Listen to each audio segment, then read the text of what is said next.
शंभो त्रिपुरारी जटाधर शंकर शंकर शंकर शंकर।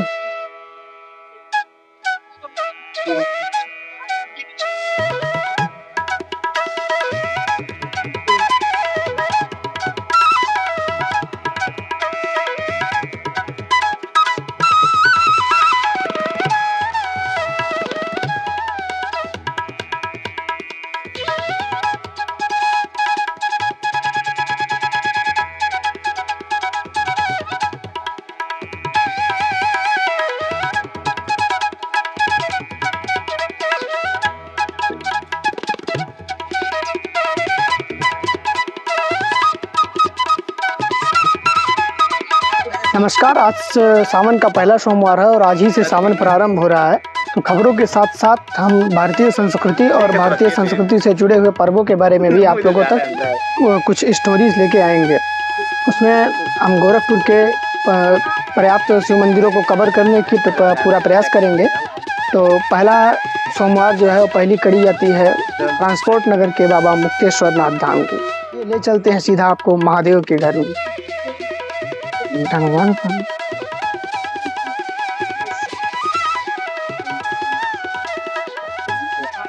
ये प्रांगण जितना आधुनिक और जितना खूबसूरत लग रहा है, इसके पीछे की कहानी और इसका इतिहास उतना ही पुराना है।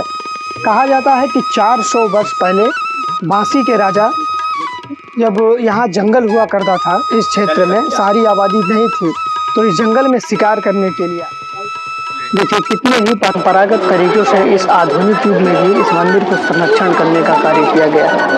मंदिर पर ही देवी देवताओं की प्रतिमाओं के साथ साथ पुराने जो लकड़ी की कलाकारी थी उसको भी इसमें समाहित किया गया है। कहा जाता है एक बार जब बांसी के राजा इस क्षेत्र में शिकार करने के लिए आए तो वो चारों तरफ से शेरों से घिर चुके थे। अपने प्राण को संकट में देखते हुए अपने इष्ट देव भगवान शंकर को याद किए और कुछ ही क्षणों में एक चमत्कार हुआ कि शेर अपने स्थान से वापस जंगल की तरफ चले गए। अपने इष्ट देव को धन्यवाद करते हुए उन्होंने वहीं उसी स्थान पर शिव मंदिर बनाने का संकल्प लिया। भक्तों का कहना है कि श्रद्धापूर्वक कुछ भी अगर मन्नत इस मंदिर में मांगते हैं तो वह शीघ्र ही महादेव तक संदेश पहुंचता है और महादेव उसको मन्नत को पूर्ण करने का प्रयास करते हैं। आइए यहीं के पुजारी से जानेंगे इस मंदिर की कहानी और इसका रहस्य। डिस्टर्ब नहीं कर सकते, अरे साफ नहीं आए अनुष्ठान करना।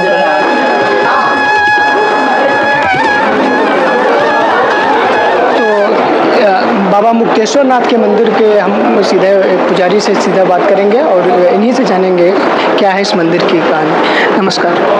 ये बहुत प्राचीन मंदिर है, 300-400 साल पुराना है। यह मुक्ति घाट पर होने के नाते पहले गंगा जी यहीं सड़ के मंदिर में बहती थी, इसलिए मुक्ति घाट पर होने के नाते मुक्तेश्वर नाथ नाम है।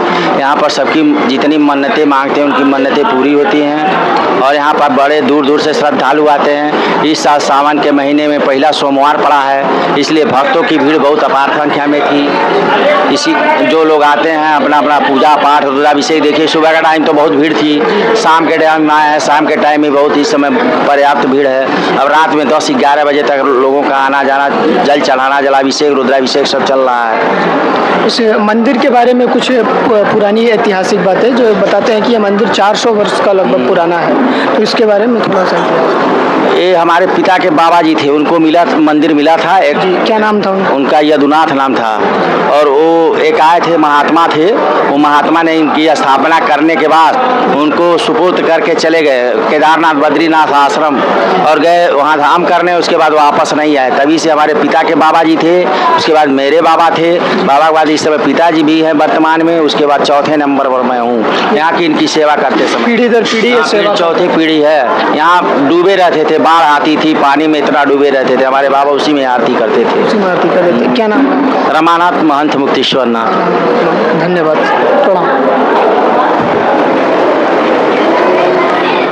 आज सावन का पहला सोमवार है और दर्शकों का भीड़ आप देख ही रहे होंगे हमारे पीछे कि मैं बताना चाहता हूं कि थोड़ा सा दर्शकों का भीड़ भी दिखाएं किस प्रकार से भीड़ है। अभी महंत यहाँ के पुजारी बताएं कि इस मंदिर में रात सुबह 4 बजे से लेकर रात को 11 बजे तक